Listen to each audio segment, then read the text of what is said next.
బాగా జ్ఞాపకం పెట్టుకోండి ఒక విషయాన్ని. మీరు రాత్రి ఓ అరడజన అరటిపళ్ళు తెచ్చుకుని అందులో 2 తినేశారనుకోండి, మిగిలిన 4లో ఒక పండు నైవేద్యం పెట్టకూడదు, ఉచ్చిష్టం అవుతుంది. ఇంగిలి నైవేద్యం పెట్టకండి. అదేంటంటే ఆ 4ని తినలేదు కదా అంటే కుదరదు. ఒకే అంచుకు వేలాడుతున్నటువంటి పళ్ళలో కొన్నిటిని మీరు తిని కొన్నిటిని నివేదన చేయడానికి వీలు లేదు. కానీ ఒక అరడజన అరటిపళ్ళు తెచ్చి 2 తుంపి పూజ గదిలో పెట్టి 4 పళ్ళు మీరు తింటే దోషం లేదు. ఎందుకంటే ముందే విడతీసి ఈశ్వరుడి కోసం పెట్టేశారు. అందుకే శాస్త్రం అంది, మరి ఇలా ఒక్కొక్క రోజున ఇంట్లో అసలు ఉచ్చిష్టం కాని పదార్థం లేకపోతే మరి నివేదన ఎలాగా అంటే శాస్త్రంలో రహస్యం ఏంటంటే, ఎప్పుడూ కూడా అంటూ నిలవ చెయ్యడం అనేటటువంటి దోషములు లేని పదార్థం ప్రపంచంలో ఒక్కటే ఒక్కటి ఉంది. అది దానికి మీరు నిలవ చేసిన దోషము ఉండదు, దానికి అంటు దోషము ఉండదు. అటువంటి పదార్థం ఒక్కటే బెల్లం ముక్క.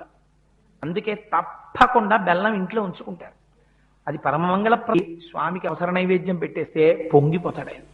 పైగా మీకు గమ్మత్తు తెలుసా అండి, బెల్లం ముక్క నైవేద్యం పెడితే ఇంట్లో ఆరోగ్యంగా ఉంటారు. తూర్పుకి తిరిగి వంట చేసి యజమానికి అన్నం పెట్టినా బెల్లం ముక్క రోజు నైవేద్యం పెట్టినా మహాపుణ్యం. అందుచేత ఏదీ లేకపోతే ఓ బెల్లం ముక్క తెచ్చి అక్కడ పెట్టి నైవేద్యం పెట్టుకోవచ్చు.